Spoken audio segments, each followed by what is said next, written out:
Es curioso, hoy se nos enseña a cuidar con esmero a las mascotas, y eso es valioso, pero no dejemos que el corazón se vuelva contradictorio, ser delicados con los animales y ásperos con las personas.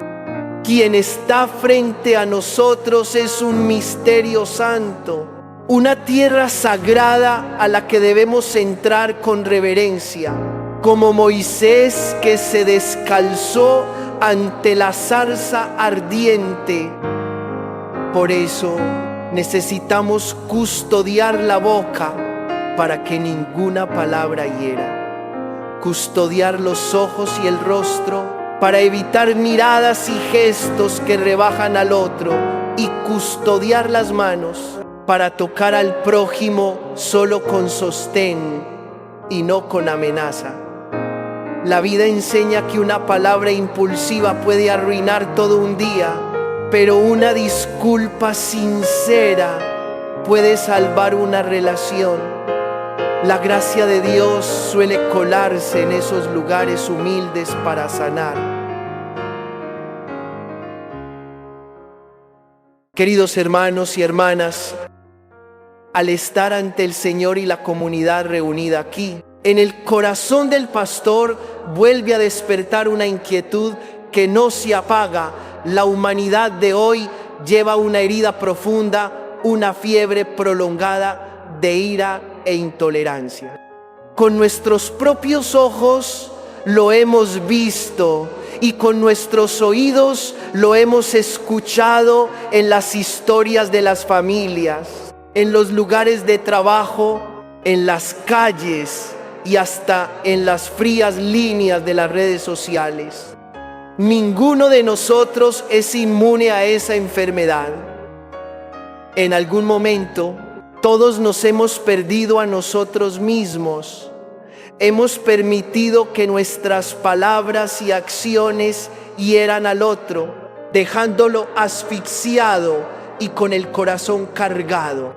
Y luego, tras esos instantes, nuestro interior queda como una casa azotada por el vendaval, vacía y deshecha. Ahora, miremos de frente su raíz.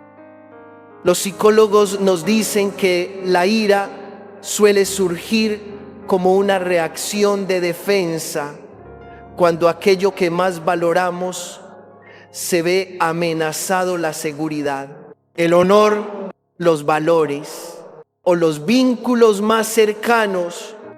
Cuando el miedo se infiltra, levantamos barreras defensivas y reaccionamos con dureza ante cualquiera que toque esos límites. Pero la Sagrada Escritura nos lleva más hondo. La ira es un signo de una grieta en la armonía interior. Dicho de otro modo, la paz se ha resquebrajado. Es una campana de alarma de que nos estamos alejando de la fuente de la paz verdadera, que es Dios. Cuando el corazón deja de orientarse hacia el Señor y de confiar en Él, el alma se vuelve árida, y en ese terreno reseco las espinas de la ira crecen con facilidad.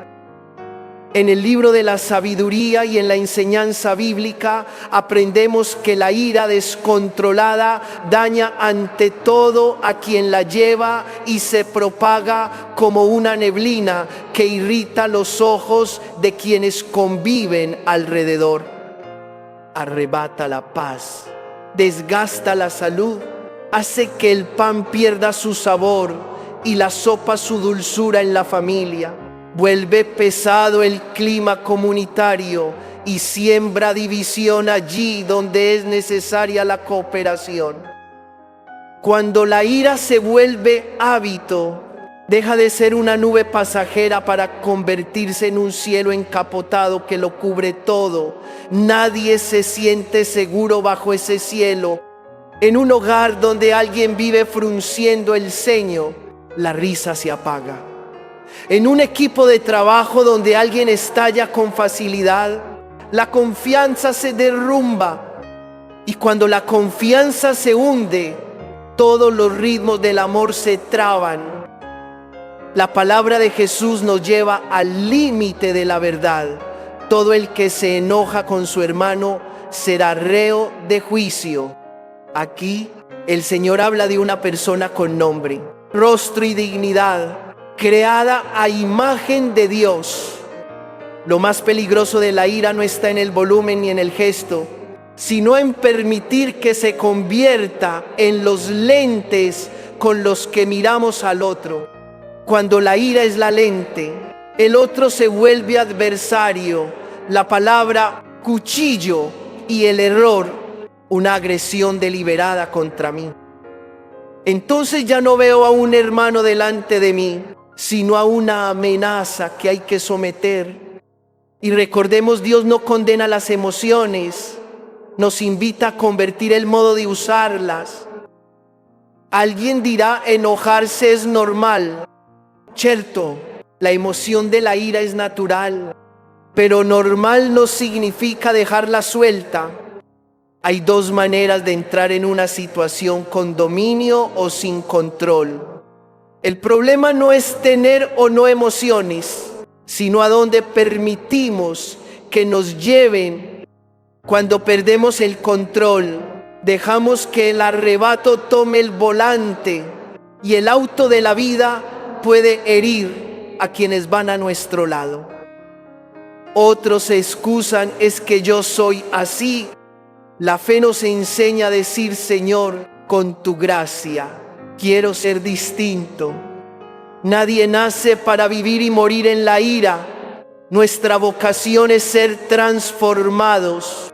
La transformación comienza en lo pequeño: no echar más leña al fuego con réplicas hirientes, no crear violencia con miradas de desprecio, no usar la ironía como arma, no probar la propia valía infundiendo miedo a los demás. Cuando la palabra dice que el que insulta merece ser llevado ante el tribunal, no es para asustarnos, sino para mostrarnos que el insulto desnuda lo que cargamos dentro. Quien vive regañando y hablando con dureza suele ser alguien que lleva heridas sin sanar, dolores sin nombre, frustraciones acumuladas. A veces ese grito áspero es un SOS deformado. Por favor, ayúdame. Por eso, ante quien está enfadado, no respondas con mayor rigidez. Intenta mirarlo a los ojos. Allí quizá asome la noche larga, los miedos, las veces que fracasó o fue despreciado. Claro, esta vez no significa tolerar. La caridad no es debilidad. La caridad es la fuerza de elegir una respuesta que dé vida, un silencio entre dos frases, una respiración profunda antes de enviar un mensaje, una disculpa a tiempo, un paso atrás para ceder el paso, una decisión firme de no presionar, enviar cuando el corazón aún arde. Todos pasamos días en los que volvemos a casa exhaustos. Precisamente entonces, más que nunca, aférrate al Señor como quien está por hundirse.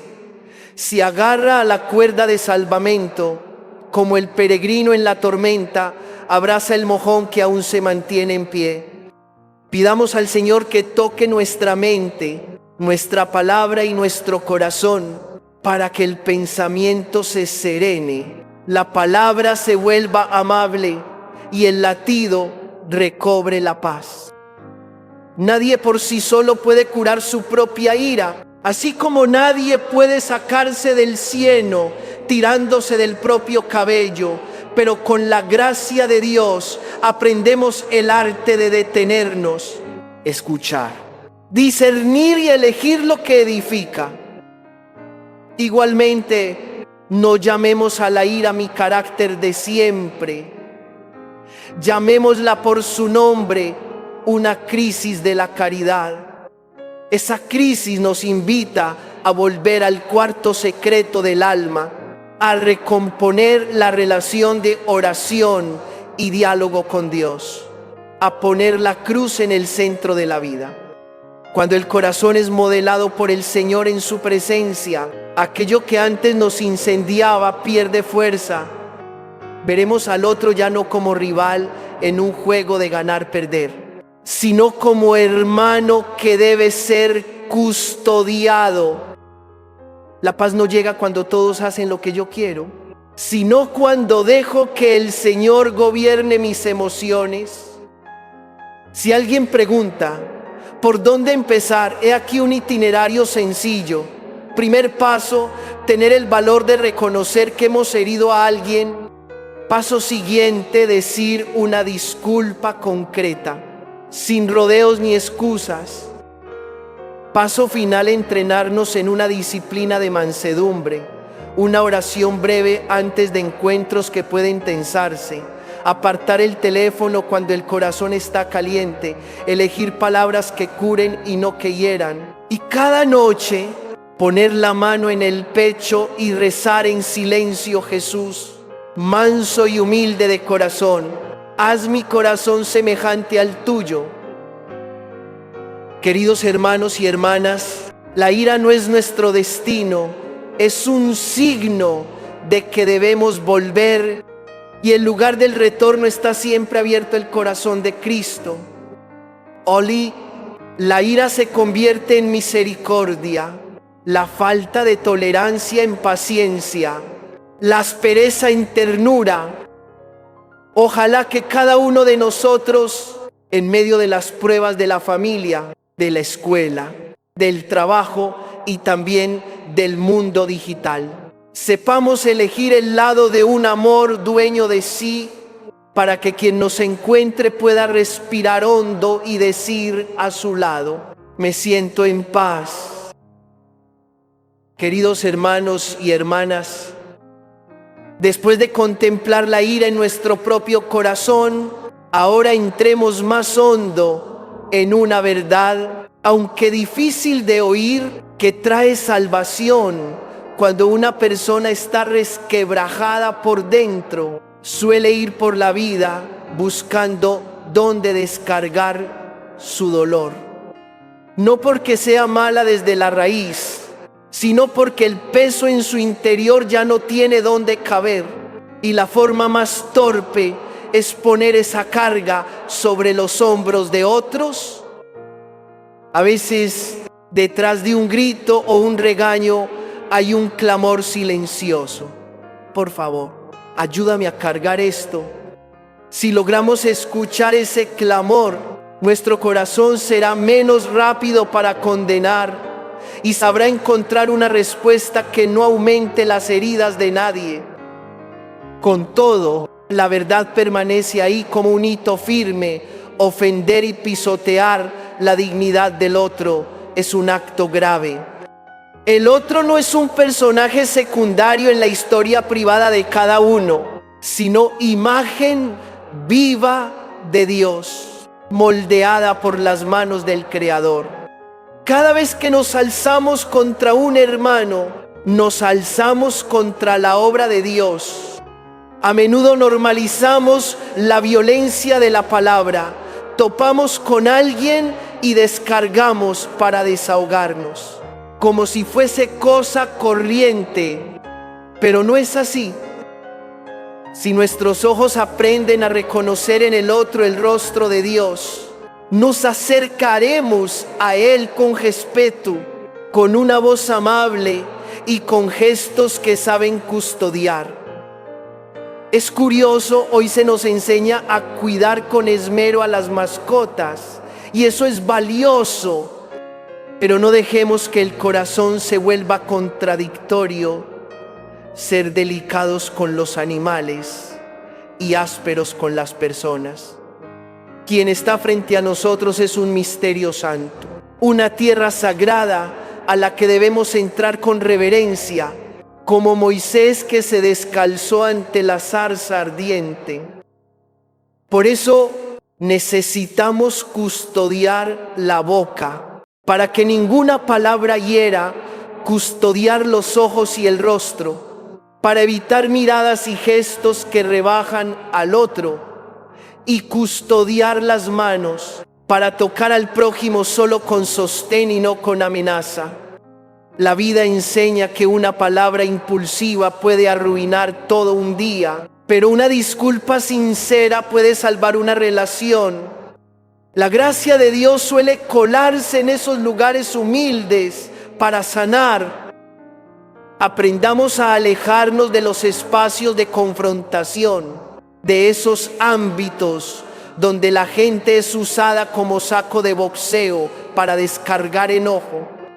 No toda pelea merece nuestra presencia, ni todo desafío exige respuesta. Un paso atrás a tiempo es, a veces, el acto más valiente y más sabio, porque para pelear hacen falta dos, pero para proteger la paz basta un corazón decidido a no avivar el fuego. Como cristianos, estamos invitados a ese camino, no alimentar la discordia, no agrandar los problemas, no buscar ganar o perder, sino procurar que el otro esté bien. Existe una tentación sutil que acecha a los fervorosos, la tentación de hacer bajar fuego del cielo sobre quienes no nos gustan. En otro tiempo, 2 discípulos del Señor lo propusieron, pero Jesús los detuvo. ¿De qué sirve tener los pies en la iglesia si la boca quiere castigar al hermano? ¿De qué sirve saberse las oraciones si miramos a los demás como a quienes hay que eliminar, quienes sirven en la parroquia, en grupos o movimientos espirituales? Han de ejercitar más aún el paso pausado de la mansedumbre, saber callar a tiempo, orar antes de dialogar, dejar que el corazón se enfríe antes de hablar, no para esquivar la verdad, sino para presentarla a la luz de la misericordia, de modo que al ver nuestro modo de actuar, los demás descubran el rostro de Jesús y no la sombra de nuestro ego. Madurar en la caridad significa crecer en el modo de amar. Quizá antes reaccionábamos con dureza ante una opinión contraria. Hoy aprendemos a decir, entonces, hagámoslo juntos. Madurar es eso, menos amor propio herido, menos impulsividad, menos afán de victoria y menos convertir el error del otro en acusación. Cuando el corazón se aleja de Dios, vemos al de al lado como una amenaza y actuamos como si hubiera que eliminarlo. Pero cuando el corazón regresa, reconocemos en esa persona un reto que nos ayuda a crecer, una oportunidad para practicar la caridad, un terreno donde la semilla de la paciencia puede brotar. Hay algo que debemos decirnos con sinceridad. Hay que estar alerta ante quien está roto, pero no quiere dejar que Dios lo reconstruya. Quien rechaza la sanación seguirá rompiendo a los demás. Pero muchos de nosotros estamos resquebrajados y deseamos ser sanados. Estamos cansados y anhelamos apoyarnos en el hombro de Dios. Esas almas merecen ser sostenidas. En cambio, frente a quienes abrazan la amargura y la convierten en arma, necesitamos poner límites seguros para que esa violencia no avance. Amar no significa exponerse a daños sin sentido. Amar es sostener el bien y ser firmes frente al mal. Y cuando hayamos hecho todo lo que está en nuestras manos, confiemos el resto al Señor para que Él toque las heridas a donde nosotros no alcanzamos. Muchos reconocen: pierdo la calma en casa, he asustado a mis hijos y he herido a mi cónyuge. ¿Por dónde empezar entonces? Hay un camino a la vez tierno y fuerte: redescubrir al otro como un don. Tal vez antes solo veíamos en él un problema, un obstáculo, una fuente de dolor, pero a la luz de Dios volvamos a mirar y susurremos: esta persona es un regalo que Dios me confía para aprender a amar. Un regalo se cuida con delicadeza, con detalles pequeños, con tiempo valioso. El regalo a veces es frágil, torpe, puede causarnos disgusto, pero precisamente por ser don, no lo abandonamos, lo cuidamos más. La persona a tu lado tiene un corazón, una memoria y zonas sensibles que no alcanzamos a comprender. Merece ser tratada con bondad, escuchar palabras que la hagan crecer y ser mirada con respeto. En la amistad, aprendamos a ser grande al amigo, no a empequeñecerlo con burlas. En el amor de pareja, sembremos paciencia en lugar de convertir la ira en punto a favor, porque hay parejas jóvenes que discuten más de lo que se aman, señal de una raíz que necesita cuidados.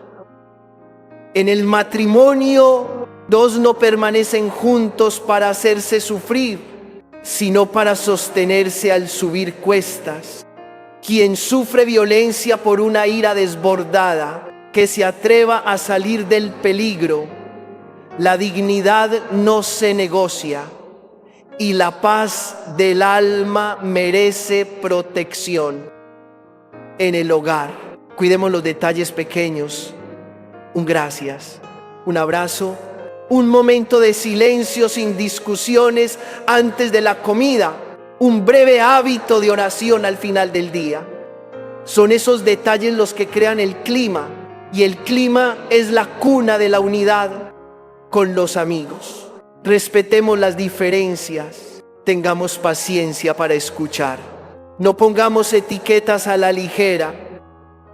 Preguntemos al Señor: ¿qué puedo hacer para que esta persona crezca? Y hagamos lo pequeño que podamos, una palabra en su defensa cuando es malinterpretada, una presencia cuando está cansada, una advertencia cariñosa cuando está a punto de tropezar. Así colaboramos con la gracia de Dios para sanar las heridas que la vida ha trazado en el alma de nuestros hermanos. Al contemplar el designio de Dios, vamos entendiendo que Él pone en nuestro camino personas muy concretas, a veces encantadoras, a veces ásperas, para enseñarnos a amar a través de ellas. Unos nos dan alegría, otros nos ayudan a aprender paciencia y perdón. Pero en ambos casos, Dios nos está acrisolando como oro. Por eso, reconciliémonos pronto. No dejes que el sol se ponga sobre tu enojo. En el camino compartido, resolvamos a tiempo, porque prolongar el rencor nos encadena a nosotros mismos. Queridos hermanos y hermanas, que nuestro anhelo sea que otros puedan leer a Jesucristo en nosotros, un corazón dueño de sí, unos labios que no hieren, una mirada que consuela, y cuando tropecemos, volvamos a empezar con más mansedumbre, más calma y más fidelidad a la vocación de ser guardianes de la paz unos para otros. Queridos hermanos y hermanas, después de reconocer que la ira es una herida y de entender que el fundamento de la sanación es ver a Dios en nuestros hermanos, entremos ahora en lo más concreto: cómo practicar la caridad mansa en las relaciones de cada día. Ante todo, en el amor de pareja y en la vida matrimonial, debemos comprender que el matrimonio no es un ring donde la ira compite por ver quién vence, sino un jardín que ambos están llamados a cultivar juntos. Hay parejas jóvenes que discuten más de lo que se aman porque confunden la ira con fuerza y creen que quien habla más alto gana. Pero la verdadera fortaleza del amor consiste en saber inclinarse cuando el otro tropieza, guardar silencio en el momento oportuno para que su corazón se aquiete y decir una palabra suave en lugar de un veredicto condenatorio. No estamos juntos para hacernos sufrir, sino para sostenernos al subir las cuestas de la vida. Luego, en la vida familiar, aprendamos a cuidar los detalles pequeños que Dios tanto ama, un gracias sincero, un abrazo al final de un día cansado, una comida sin reproches ni réplicas, un minuto de oración breve antes de dormir. Son esos detalles los ladrillos que construyen el clima del hogar, y el clima es la cuna que abriga la unidad. Si el ambiente se envenena por una ira constante, los niños crecerán con miedo y los adultos irán perdiendo la esperanza. Por eso, elijamos ejercitarnos en un hábito de mansedumbre, hablar más bajo, ir más despacio y, cuando llegue la oleada de enojo, pedir permiso para dar un paso atrás, de modo que el fuego no prenda en el techo común. Y en la amistad, no busquemos la uniformidad absoluta, sino aprendamos a respetar la diferencia. El otro tiene derecho a ser el mismo y podemos amarlo en su diferencia sin forzarlo a encajar en nuestro molde. Un buen amigo no es quien juzga sin parar, sino quien ayuda a su amigo a crecer una palabra en su defensa cuando ha sido malentendido, una escucha paciente cuando está agotado, una corrección delicada cuando está a punto de resbalar. De este modo nos convertimos en pequeños instrumentos en manos de Dios, colaborando en la sanación de las heridas que la vida ha causado a nuestros hermanos. Alguien confiesa: he tratado mal a muchas personas y me consuelo diciendo que yo siempre he sido así.